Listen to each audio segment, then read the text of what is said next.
जय श्री कृष्ण। श्रीमद् भागवत महापुराण द्वितीय स्कंद 8वां अध्याय। इतना वृतांत सुनकर राजा परीक्षित ने अपने हृदय में सोचा कि सुखदेव मुनि ने श्री नारायण जी की कथा सुनना चारों वर्णों के लिए बराबर बताया है। उन्होंने मुझे भी इन चारों वर्णों की सेवा में ही समझा है, इसलिए मुझे अपनी शंका दूर करने के निमित्त उन पिछले राजाओं की कथा के संबंध में पूछना चाहिए, जिन्होंने श्री नारायण जी के स्मरण और भजन में अपना देह छोड़ दिया था। ऐसा सोचकर राजा परीक्षित ने श्री शुकदेव जी से कहा, हे महामुने, भगवान के अवतारों की कथा सुनकर मेरा हृदय बहुत प्रसन्न हुआ है। अतः अब मेरी इच्छा है कि मैं पर ब्रह्म परमेश्वर श्री श्याम सुंदर के अवतारों की लीला कथा के अलावा और कोई भी कथा ना सुनूं, क्योंकि इस पवित्र कथा के श्रवण करने से मनुष्य का हृदय शुद्ध तथा निर्मल हो जाता है। उस चमत्कार से काम, क्रोध, लोभ, मोह, अहंकार और मद आदि ऐसे नष्ट हो जाते हैं जैसे सांसारिक प्राणियों के घर में किसी राजा के आगमन से उसका घर शुद्ध तथा पवित्र हो जाता है। इसलिए अब आप कृपा करके यह बतलाइए कि परमेश्वर पर ब्रह्म श्री नारायण विराट स्वरूप का, जिसमें कि समस्त सांसारिक वस्तुएं सम्मिलित हैं और जो एक रूप से अनेक रूप हो जाते हैं, उनमें क्या भेद है। पिछले युगों में जिन राजाओं ने श्री नारायण जी के भजन में लिप्त होकर अपनी देहों को छोड़ दिया था, उनका क्या वृतांत है। समस्त तत्वों की संख्या, श्री नारायण जी की पूजन विधि, वेद का धर्म एवं स्वरूप, शास्त्र पुराणों का महात्म्य, महाप्रलय का वृत्तांत, यज्ञ आदि की विधि, ब्रह्मांड और ऋषि मुनियों का वृत्तांत, प्राणियों के नरक से निकलने की विधि, पाप एवं अधर्म करने वालों की मृत्यु के बाद का परिणाम, संसार में कौन सा कर्म करने से प्राणी माया जाल में फंसता है, इसका वृत्तांत, और किन कर्मों के करने से मोक्ष प्राप्त होता है, इन सब बातों के विषय में भी मुझे बताने की कृपा करें। यह सुनकर श्री शुकदेव जी ने कहा, हे राजन, मनुष्य शरीर पाना बड़ा कठिन है। जो प्राणी मनुष्य शरीर पाकर भी श्री नारायण जी का स्मरण तथा कीर्तन नहीं करता, उसे पछताने के अतिरिक्त और कुछ नहीं मिलता है। तुमने जो बातें पूछी हैं, अब उनका हाल सुनो। जिस तरह मनुष्य दर्पण में अपना मुख देखकर प्रसन्न होता है, परंतु उसे पलट देने पर फिर कुछ दिखाई नहीं देता, उसी तरह श्री नारायण जी अपनी इच्छा से जगत को पैदा करते हैं, तदुपरांत उसका नाश कर उसे अपने स्वरूप में लीन कर लेते हैं। इसलिए ज्ञानी आदमी उसी को समझना चाहिए जो श्री नारायण जी के 24 अवतारों की कथा और लीलाओं को सच्चे मन से सुनता है तथा उन पर पूरा विश्वास रखता है। चींटी से लेकर हाथी तक जीवों में उन्हीं एक परमात्मा का एक सा चमत्कार जानकर किसी को दुख एवं तकलीफ नहीं देनी चाहिए। इतनी कथा सुनाकर श्री शुकदेव जी ने राजा परीक्षित से कहा, हे राजन, तुमने जो बात पूछी है वही बात एक बार ब्रह्मकल्प में पितामह ब्रह्मा जी ने श्री नारायण जी से पूछी थी। 9वां अध्याय। श्री शुकदेव जी बोले, हे राजन, जब आदि निरंकार परमेश्वर की नाभि से एक कमल का फूल पैदा हुआ और उस फूल से ब्रह्मा जी प्रकट हुए, उस वक्त ब्रह्मा जी ने यह बात जाननी चाहिए कि मैं किस जगह से पैदा हुआ हूँ। जब बहुत विचार करने पर भी वे इस भेद को नहीं जान सके, तब वे मन मारकर उसी फूल पर बैठे रहे। इस कथा से यह बात अच्छी प्रकार समझ लेनी चाहिए कि श्री नारायण जी की माया ऐसी बलवान है कि उस माया के बंधन में बंधकर ब्रह्मा भी उनका भेद नहीं जान सके। तब अन्य संसारी जीवों की क्या शक्ति है जो वे पर ब्रह्म प्रभु की लीलाओं के आदि, अंत तथा भेद को समझ सकें।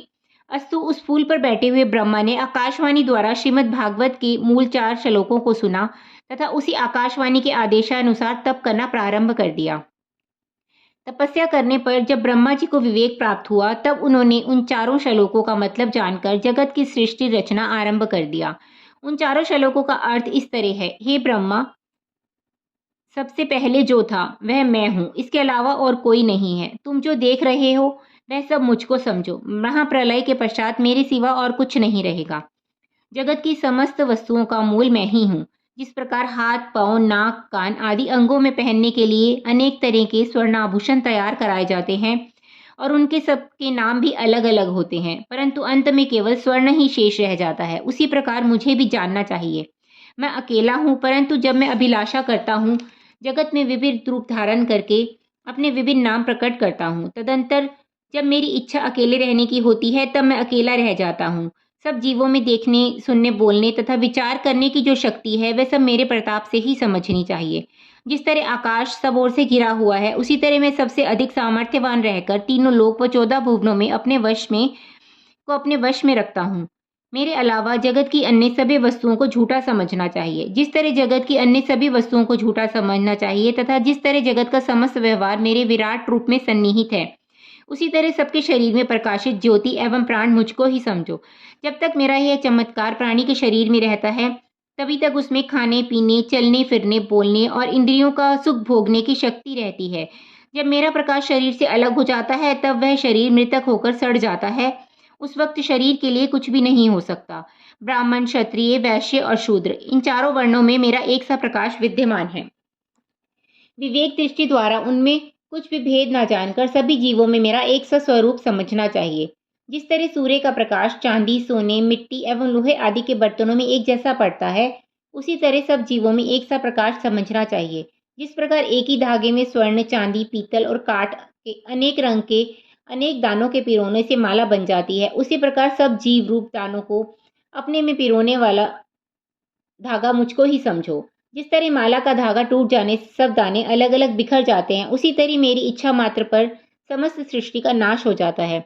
अतः ब्रह्मा, तुम इसी प्रकार मुझे सब जगह प्रकट जानकर जगत की रचना करो। संसारी माया में फंसने से तुम्हें आनंद प्राप्त नहीं होगा तथा तपस्या करने से तुम मेरा दर्शन प्राप्त कर सकोगे। अतः तुम अपने हृदय में दया रखते हुए सब जीवों का निर्माण करो। इससे ज्ञानी एवं ऋषि मुनि तुम्हारा गुण गावेंगे और इसके निर्माण में तुम्हें कोई भी श्रम एवं दुख नहीं होगा। अब तुम मेरे उस सूक्ष्म चतुर्भुज स्वरूप का ध्यान करो, जो महात्मा एवं ऋषि मुनि आदि के मनों में उपस्थित है।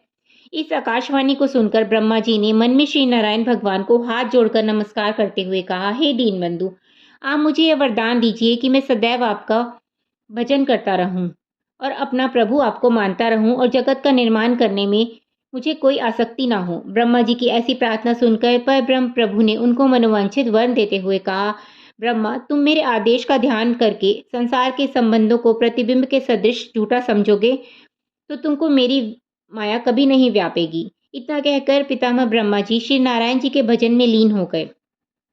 इतना वृतांत कहकर श्री शुकदेव जी बोले, हे राजन, श्रीमद् भागवत के मूल 4 श्लोकों का अर्थ यही है जो मैंने तुमसे कहा है। ब्रह्मा जी ने यह भागवत ज्ञान नारद के अलावा अपने अन्य पुत्रों को नहीं सुनाया था, केवल नारद को ही स्वयं ज्ञानी जानकर उसे बताया था। देवऋषि ने उस ज्ञान को वेद व्यास जी को सुनाया। इसके बाद मेरे पिता वेद व्यास जी ने उसका विस्तार सहित उल्लेख करके और श्रीमद् भागवत नाम रखकर मुझे पढ़ाया। इसी ज्ञान कथा को मैत्रेय जी ने यमुना किनारे पर बैठकर विदुर को सुनाया था। अब उसी कथा को मैं सुनाता हूँ। हे परीक्षित, जो मनुष्य अहंकार में डूबकर ईश्वर की कथा के महात्म्य को नहीं जानता है, वह इस लोक और परलोक दोनों लोकों में बहुत ही दुख उठाता है। 10वां अध्याय। श्री शुकदेव जी बोले, हे महाराज, इस श्रीमद् भागवत महापुराण में 10 तरह की कथाएं हैं। मैं उनका पृथक पृथक वर्णन करता हूँ, तुम मन लगाकर सुनो। वे कथाएं इस प्रकार हैं। जगत की रचना, जगत का संहार, जगत की स्थिति, समस्त सृष्टि का पालन, आदि पुरुष के चरित्र, मनवंतरों का वृत्तांत, हरि कथा, वैराग्य, भक्ति और श्री नारायण समस्त प्राणियों के ईश्वर है, इसका वृत्तांत है। हे राजन, 10वीं कथा को समझने के हेतु ही अन्य 9 कथाएं हैं।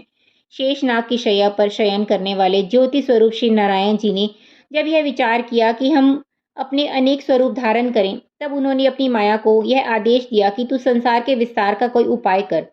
श्री नारायण जी के आदेशानुसार माया से उसी क्षण स्वर्गलोक, पाताल और मृत्युलोक की रचना करके तामस, राजस और सात्विक, इन तीनों गुणों का निर्माण किया। तामस से अभिमान, राजस से हाथ पैर, वाणी, लिंग, गुदा और 5 कर्मेंद्रियों एवं सात्विक से नेत्र, कान, जीवा, नासिका, त्वचा तथा 5 ज्ञानेंद्रियां उत्पन्न हुई। इनके अलावा तमोगुण से पृथ्वी, आकाश, जल, अग्नि एवं वायु, ये 5 तत्व तथा सतोगुण की ध्वनि से मूर्ति, स्वाद, प्राण शक्ति एवं बुद्धि बनी। इसके पश्चात शरीर के 10 इंद्रियों का अधिकार एक एक देवताओं को दिया गया। मुख में अग्नि, जीभ में वरुण, कान में दिशा, नाक में अश्वनी कुमार, हस्त में इंद्र, लिंग में मित्रा वरुण, गुदा में यम, पैरों में विष्णु और बुद्धि में ब्रह्मा का निवास हुआ।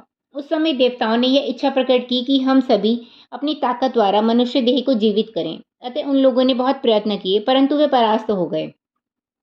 तब उन्होंने पवन को संबोधित किया, किंतु वह भी असमर्थ रहा। यह देखकर समस्त देवताओं ने श्री नारायण जी की प्रार्थना की, जिनके द्वारा उस मूर्ति को बनाया गया था। देवताओं ने कहा, हे जगन्यंता, आपकी कृपा रहित हम कुछ नहीं कर सकते, इसलिए अब आप ही दया करके इस मूर्ति को जीवित करिए। देवताओं की यह विनती सुनकर ज्योति स्वरूप श्री नारायण जी ने उस मूर्ति के अंदर अपना थोड़ा सा प्रकाश प्रविष्ट करते हुए उसे उठने का आदेश दिया। श्री परब्रह्म प्रभु के प्रकाश को पाकर वह मूर्ति सजीव हो गई और समस्त देवता भी उसके अंगों में अपना अपना निवास पाकर कार्य संपादन करने लगे। हे राजन, मनुष्य के प्रत्येक अंग पर देवता का निवास रहता है। उसकी अभिलाषा रहती है कि हाथों से दान दिया जाए, जीवा से प्रभु श्री नारायण जी का ध्यान दिया जाए, पांव से तीर्थ यात्रा की जाए, नेत्रों से देव मंदिर में जाकर प्रभु के दर्शन किए जाएं और भजन ध्यान में सदा ब्रह्म परमेश्वर का स्मरण बना रहे। ऐसा करने से देवताओं को बहुत सुख मिलता है। जय श्री कृष्ण।